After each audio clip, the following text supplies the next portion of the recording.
All right, let's get a round of applause and let's get started for our next speaker, Mr. Debo. Come on. Hey, y'all yell at me like I'm going here with y'all. Make some noise, y'all. Come on here. Let me get some noise in here.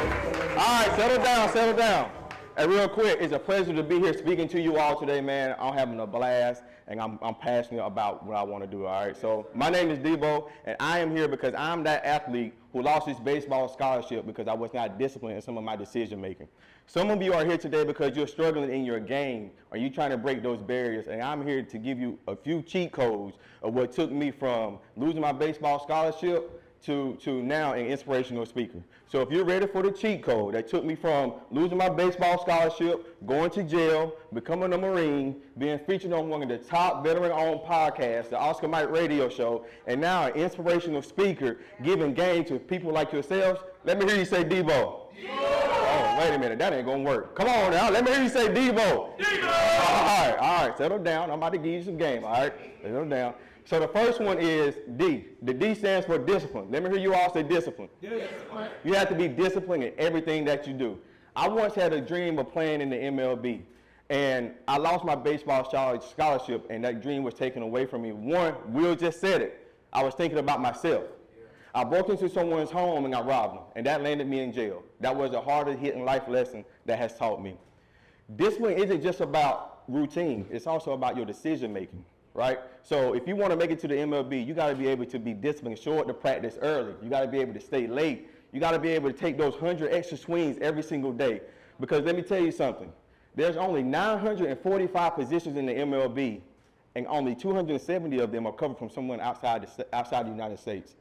So if you want to separate yourself from the 1 million people trying to go after the same thing you're trying to go after, you have to be disciplined. All right? So the next one is execute. Let me hear you say execute. Execute. All right. I'm standing here in front of you all today because I've learned how to execute. All right. I knew if I wanted to become the person I am today, standing in front of you all to be an inspirational speaker and traveling the world, I had to change my environment. Right. I only had two options, and that was either dead or in jail. My grandmother always told me if I don't make some better decisions, I'll be dead by the age of 18. So I'm 36 now. So I made a lot of different decisions in my life. So when you're standing in that box and the coach gives you the hit and run, the only thing you should be focusing on is hitting that ball to the right side of the field and moving that run into scoring position. Or when the coach gives you the sacrifice bunt, the only thing you should be focusing on is getting the bunt down and moving that run into scoring position. That's how you execute. Shohei Ohtani is the MLB's top highest paid baseball player because he has mastered the art of executing. This man made $700 million for 10 years. That's $70 million a year. So I want to leave you with this as I move on from execute. Everybody know Nike's slogan, right? What's Nike's slogan? If Nike had a t-shirt that said, just try, would you all buy that t-shirt? No. So we're going to execute. All right? So the next one is brave. Let me hear you all say brave. Brave. What are you afraid of? Right? What are you afraid of? It wasn't the 98 mile per hour fastball that was coming down for me that I was afraid of. I was afraid of becoming the same person my father was. My father wasn't in my life. He was in and out of prison. I was afraid of becoming the person that God wanted me to be, which is standing right here in front of you all and becoming the best person that I am, right? So face those fears, because I know what it feels like to get knocked down 7 times and get back up 8. Right. So when it's game on the line and you're in the box and there's 2 outs, full count, embrace that opportunity. You never know when that opportunity is going to come around again. Because I'm here to tell you right now, it can be snatched away from you just like mine was, right? So embrace that opportunity. And the next time you get scared, I want you to ask yourself one thing. What if? What if you get that game-winning hit? Because what's on the other side of what if? You have all your friends and family and your teammates screaming your name because you have succeeded and faced those fears, all right? So we're going to be brave and face those fears in everything that we do, all right? Everybody with me say Debo. Debo. Oh, I heard this side. Everybody with me say Debo. Debo. All right.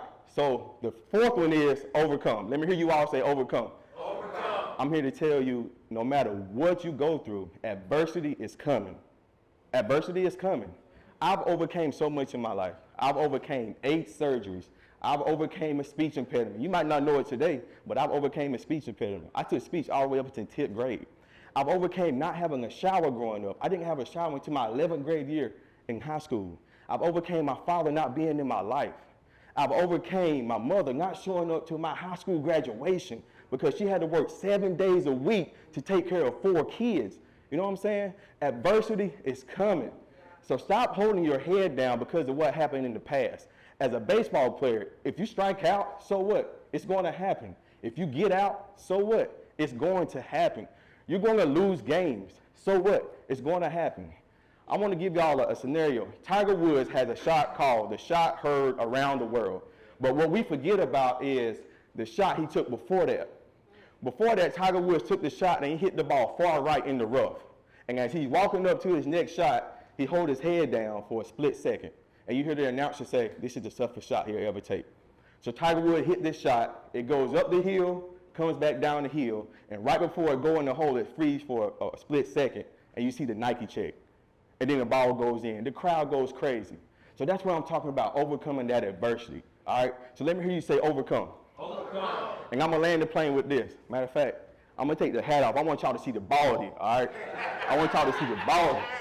Check this out. Never forget why you do what you do. As great as you are, never forget why you do what you do. I got a 2-month-old son, man. Everything I do is for him. I want him to have the life I didn't have. I want to be the father that my father was. I want to make sure that he knows he has somebody he can count on every single day.